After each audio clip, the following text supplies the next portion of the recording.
Lepaskan beban yang tak perlu. Suatu hari, Yudi, mitra bisnis saya di Money Changer menelpon. "Bro, sorry nih, kita bisa ketemuan nggak?" Katanya dengan suara bergetar. Saya kenal sekali suara orang ketika sedang panik. Saya pun mengiyakan, walaupun itu hari Minggu dan masih suasana libur lebaran. Singkat kata, Yudi hadir di depan saya dan terlihat bingung. Setelah mengatur nafas yang terburu-buru, akhirnya dia memberanikan diri mulai bicara. "Begini bos, saya kemarin transaksi dolar di bank sebanyak $100.000. Ternyata kita ketipu, duit tersebut dibawa kabur." Dia mengurai pelan-pelan. Saya terhenyak kaget mendapatkan berita itu. Namun saya berusaha tetap tenang dan membiarkan dia melanjutkan ceritanya. "Begini, ada seorang nelpon saya minta $100.000. Harga di suasana lebaran kan gak jelas, jadi saya kasih harga tinggi. Dia mau loh, ini untung besar buat kita." Lalu saya janjian di bank di daerah Pondok Indah. Kebetulan ada 2 bank asing bersebelahan. Dia bilang rupiahnya ada di bank satunya, yang dolarnya nanti dimasukkan ke bank sebelahnya. Lalu dia meminta uang dolar yang saya bawa untuk dihitung. Setelah dihitung benar 100.000. Dia meminta temannya untuk jalan menemani saya ke bank sebelah untuk mengambil rupiahnya. Entah bagaimana saya memang bodoh. Uang dolarnya sudah saya berikan ke dia. Lalu ketika saya hendak mengambil rupiah, tahu-tahu temannya kabur. Saya berusaha mengejar, tapi saya teringat bahwa dia nggak pegang apa-apa. Yang pegang dolar ya temannya di bank satunya tadi. Kisahnya sambil menenangkan detak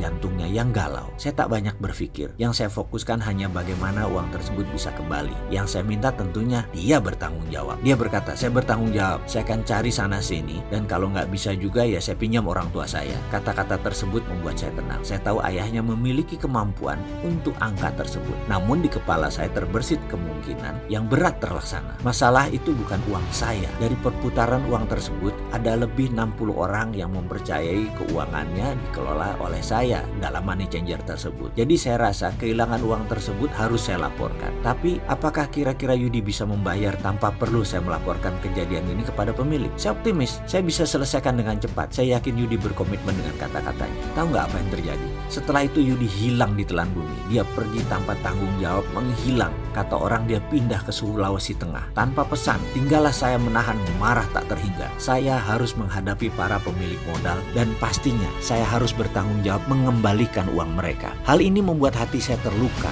kesal, kecewa, marah. Bukan saya yang berbuat, tapi saya yang harus menanggungnya. Belum lagi, ini hanyalah satu di antara puluhan peristiwa yang membuat saya jatuh bangkrut pada tahun itu. Ketika saya teringat Yudi, muka saya murka, wajah saya memerah, dan saya kecewa. Kemana mencari orang seperti begini? Dan kalaupun dia datang tapi nggak mau bayar atau tidak mau tanggung jawab, saya bisa apa? Dalam renungan saya melewati hari-hari di rumah, saya teringat kembali Yudi dan kembali saya marah. Namun ada pelajaran yang saya dapat di salah satu workshop. Katanya, jika saya masih memendam marah pada seseorang atau sesuatu, saya akan terkena looping, memutar di tempat dalam pikiran dan hati saya dan tidak akan keluar sampai saya melepas hal tersebut dalam pikiran saya. Benar, saya harus melepas kemelut dalam pikiran. Tapi bagaimana saya melepasnya? Kalau saya ingat namanya aja saya marah. Pelajaran tentang prosperity conscious sangat jelas. Tidak boleh ada hal negatif atau berlawanan dengan kemakmuran, karena hal itu membuat konflik interest dalam pikiran. Otak manusia hanya bisa memikirkan satu hal.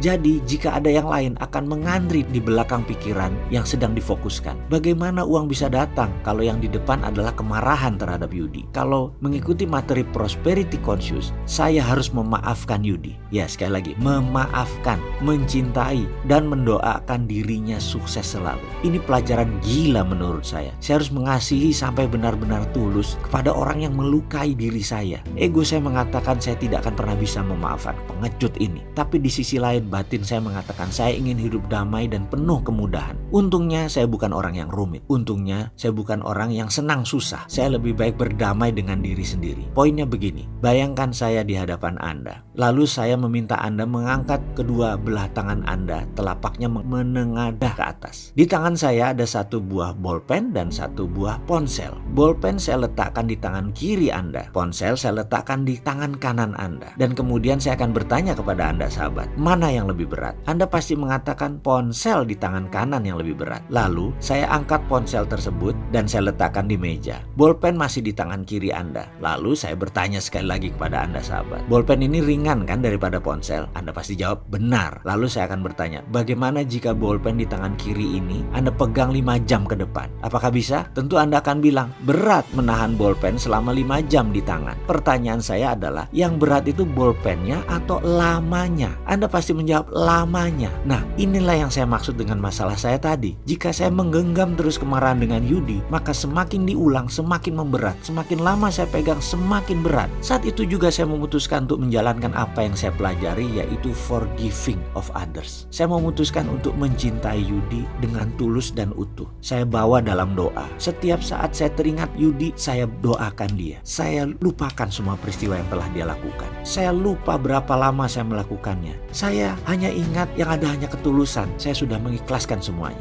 Suatu hari ada telepon di ujung jauh. Waktu itu belum ada handphone, masih handphone rumah. Handphone rumah berbunyi. Ternyata Yudi menghubungi saya. Dia meminta saya menyempatkan waktu bertemu ayahnya yang sedang sekarat di rumah sakit di Bilangan Cempaka Putih, Jakarta. Saya mendengar keseriusan suaranya dan saya pun setuju mengunjungi ayahnya yang kala itu di ICU. Saya kenal ayahnya dan saya heran ayahnya minta saya datang. Yudi kemudian menjemput saya dan mengawali dengan basa-basi singkat. Kami pun menuju rumah sakit. Dalam perjalanan, Yudi cerita bahwa ayahnya bertanya apakah Yudi punya masalah. Yudi pun menceritakan peristiwa tertipunya uang money changer waktu itu, yang kemudian dia kabur. Ternyata ayahnya berkata kepada Yudi, kalau kamu tidak melunasi kewajiban tersebut, kamu tidak saya anggap anak. Demikian ayahnya berkata dalam keadaan sakitnya di ICU. Karena itu Yudi memutuskan untuk membawa saya menghadap ayahnya di malam itu. Saya datang di hadapan ayahnya yang hanya bisa dihadiri orang terbatas. Saya berdiri tepat di samping sang ayah. Saya dengar Yudi berkata lirih, "Pak, saya janji akan melunasi utang saya kepada Wowi. Ini Wowi sudah hadir di samping Papa. Mohon maafin saya, Pak." Kemudian dia berpaling ke saya. "Maafin saya, Wi. Saya janji akan melunasi utang semuanya." Suaranya yang terbata-bata dan perlahan itu ternyata bisa membuat sang ayah terbangun. Wajahnya tersenyum tulus, dipegangnya kepala Yudi dan dia mengangguk pelan.